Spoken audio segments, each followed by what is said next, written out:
Hi friends, അപ്പം എല്ലാ കൂട്ടുകാർക്കും എൻ്റെ നമസ്കാരം. അപ്പോൾ എൻ്റെ പേര് മിനി സുനിൽ.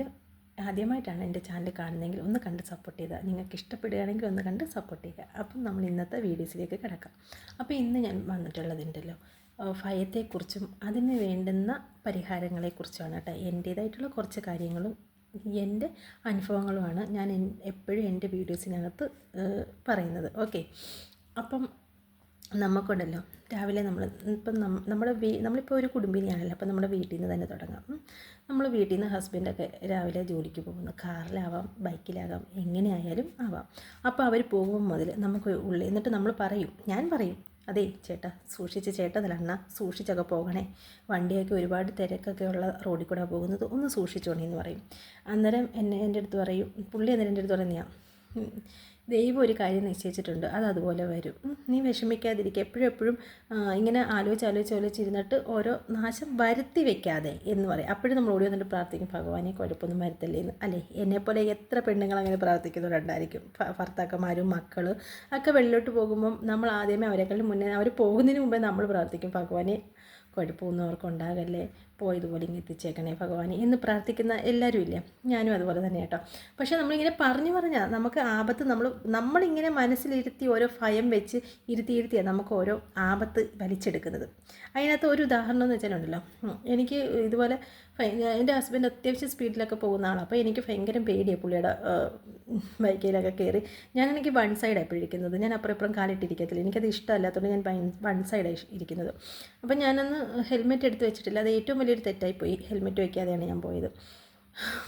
സ്പീഡിൽ പോയപ്പോഴേ ഞാൻ പറഞ്ഞു, ചേട്ടാ പെതുക്കെ പോണേ, എനിക്ക് പേടിയുണ്ടേന്ന് പറഞ്ഞു. ഫ്രണ്ടിൽ കൊച്ചു മോനും ഫ്രണ്ടിലിരിപ്പുണ്ട്, കുഞ്ഞല്ലേ അവനാ. അന്നേരം പറഞ്ഞിട്ട് പിടിച്ചിരുന്നോണേ, മിറ്റലിൻ്റെ മണ്ടയിൽ കൂടെ പോകുന്നത്, പിടിച്ചിരുന്നോണേ, നീ പേടിക്കുമൊന്നും വേണ്ട, പിടിച്ചിരുന്നാൽ മാത്രം മതി എന്ന് പറഞ്ഞു. പക്ഷേ ആ മെറ്റലിൻ്റെ മണ്ടയിൽ കൂടെ പോയപ്പോൾ അധികം സ്പീഡിലല്ല ആൾ പോയത്, പെതുക്കെ തന്നെയാണ് പോയത്. പക്ഷേ എങ്ങനെയാണോ എന്തോ എനിക്കറിയത്തില്ല, ഞാൻ ആ ഭയത്തെ ഇപ്പം വീഴും എന്നുള്ള ഭയത്തിൽ ഇരുന്നിരുന്നിരുന്ന് ഞാൻ വണ്ടിയെ മറിഞ്ഞ് നടുവടിച്ച് മറിഞ്ഞ് മോണയൊക്കെ പോയി ഇടിച്ച് പല്ലൊക്കെ പൊട്ടി.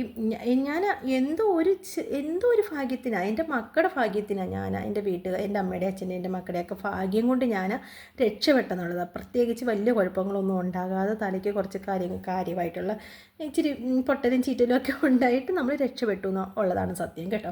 അപ്പം അത് ഞാൻ വലിച്ചു വെച്ചതാണ്, കാരണം മര്യാദയ്ക്ക് പോയ മനുഷ്യനാണ്. എൻ്റെ ഉള്ളിലെ ഭയം കൊണ്ട് ഞാൻ വരുത്തി വെച്ചതായിട്ടാണ് എനിക്ക് തോന്നുന്നത്. അതുപോലെ തന്നെ ഞാൻ നമ്മളിപ്പോൾ എപ്പോഴും ഉറങ്ങാൻ കിടക്കുമ്പം പറയും, പറയുന്നത് കേട്ടോ, ഭഗവാനെ എൻ്റെ കണ്ണടയുന്നിടം വരെ, അതായത് ഞാൻ മരണപ്പെടുന്നിടം വരെയും എൻ്റെ മക്കൾക്ക് 2 പേർക്കും, എൻ്റെ ഹസ്ബൻഡിനോ അല്ലെങ്കിൽ എൻ്റെ വീട്ടുകാർക്കോ എൻ്റെ മിത്രങ്ങൾക്കൊന്നും ഒരാപത്തും വരുത്തില്ല, എനിക്കത് കാണാനുള്ള ശക്തിയില്ല എന്ന് പറഞ്ഞുകൊണ്ടാണ് ഞാൻ ഉറങ്ങുന്നത്. പക്ഷേ എനിക്ക് വേണ്ടി ഞാൻ ഇതുവരെയും പ്രാർത്ഥിച്ചിട്ടില്ല കേട്ടോ. നമ്മളെല്ലാ സ്ത്രീകളും അങ്ങനെയല്ലേ. പക്ഷെ നമ്മൾ അങ്ങനെ ചെയ്ത് കിടക്കരുത്, കാരണം കിടന്ന് നമ്മൾ അങ്ങനെ പ്രാർത്ഥിച്ചിരിക്കുമ്പോൾ അത് തന്നെ സംഭവിക്കും. അത് ഒരുപാട് കാര്യത്തിൽ എനിക്ക് ഉറപ്പായതാണ്. ഇപ്പം തന്നെ നമ്മൾ എല്ലാവരും പറയും, അവൾക്ക് സംശയരോഗമാണ്, അവൾക്ക് ഭയങ്കര സംശയരോഗമാണ്, അവൾ സംശയരോഗിയാണ് അല്ലെങ്കിൽ അവൻ സംശയരോഗിയാണ് എന്നൊക്കെ പറയും. പക്ഷേ എനിക്ക് തോന്നുന്നത് അത് അവർ കൂടുതൽ സംശയം കൊണ്ടായിരിക്കത്തില്ലായിരിക്കും. കൂടുതലും ആൾക്കാർ എന്നെ വിട്ടു പോകുമോ, അവർ എന്നെക്കാൾ നല്ല ആൾക്കാരെ കാണുമ്പോൾ വിട്ടു പോകുമോ എന്നുള്ള ഉള്ളിലെ ഭയം കൊണ്ടാവാം അവർ ചിലപ്പോൾ അങ്ങനെയൊക്കെ പറയുന്നത്. എന്തോ അതെനിക്കറിയത്തില്ല, കാരണം എനിക്ക് അങ്ങനൊരു ഭയം എനിക്കില്ല. പക്ഷേ അങ്ങനൊരു ഭയവും നമ്മുടെ ജീവിതം നശിപ്പിച്ചുകൊണ്ടേയിരിക്കും അല്ലേ. അപ്പം നമ്മൾ അങ്ങനെയും ഭയക്കേണ്ട കാര്യമില്ല.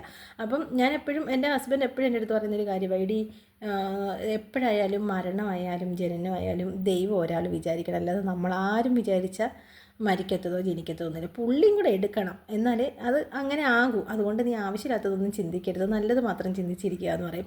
അതുകൊണ്ടിപ്പം ആ ഭയം എന്നുള്ള ഒരു സംഭവം എൻ്റെ മനസ്സിൽ നിന്ന് കുറേയല്ല ഇങ്ങനെ പോയി ഇപ്പം എന്തെങ്കിലും ഇപ്പം അടുക്കളയിലിരുന്ന് എന്തെങ്കിലും ഒരു ജോലി ചെയ്തുകൊണ്ടിരിക്കുമ്പോൾ ഓർക്കും, അയ്യോ അങ്ങനെ സംഭവിക്കുമോ, അല്ലെങ്കിൽ ഇപ്പം തന്നെ എൻ്റെ മോന് ഇപ്പോഴത്തെ കാര്യം പറയാനാണെങ്കിൽ എൻ്റെ മോന് ഇങ്ങനെ കഫക്കെട്ട് ബുദ്ധിമുട്ടായിട്ട് ഒരു 2-3 ആഴ്ച കൊണ്ട് ഞങ്ങൾ ഇവിടെ നിന്ന് ബുദ്ധിമുട്ടും. അപ്പം ഞാൻ ഇന്നലെ തന്നെ പറഞ്ഞു, പറ്റത്തില്ല ചേട്ടാ, നമുക്ക് ഇന്ന് ടെസ്റ്റ് ചെയ്യാൻ പോകണമെന്ന് പറഞ്ഞിട്ട് ജോലിയും കഴിഞ്ഞ് വന്ന മനുഷ്യനെ പിടിച്ചോടിക്കൊണ്ടുപോയി ബ്ലഡ് ടെസ്റ്റ് ചെയ്ത്, എന്തോ കുഴപ്പമുണ്ട്, എനിക്ക് പേടിയാവുന്നു, കാരണം മൂത്താക്കി ഇങ്ങനെ ഇൻഫെക്ഷൻ വന്ന് ഈ ന്യൂമോണിയ ആയത്, എനിക്ക് പേടിയാവുന്ന സിനിമയെന്ന് പറഞ്ഞുകൊണ്ട് വിളിച്ചവിടെ കൊണ്ടുപോയി 460 രൂപയായി ബ്ലഡും യൂറിനും കൂടെ ടെസ്റ്റ് ചെയ്ത്.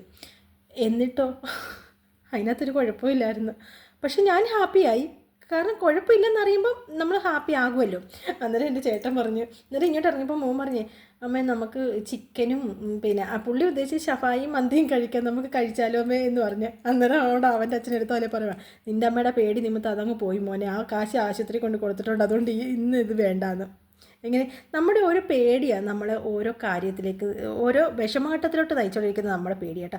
ഇപ്പം ആ പേടിയൊക്കെ എടുത്ത് അങ്ങ് മാറ്റി കളയുവാണെന്നുണ്ടെങ്കിൽ നമ്മൾ ഹാപ്പിയാകും. നമ്മുടെ ജീവിതത്തിൽ പ്രത്യേകിച്ച് പ്രശ്നങ്ങളൊന്നും ഉണ്ടാകത്തില്ല. പിന്നെ വരുന്നിടത്ത് വെച്ച് കാണാമെന്ന് പറഞ്ഞ് അങ്ങ് നിൽക്കണം കേട്ടോ. ഞാനിപ്പോഴും അങ്ങനെ കേട്ടോ.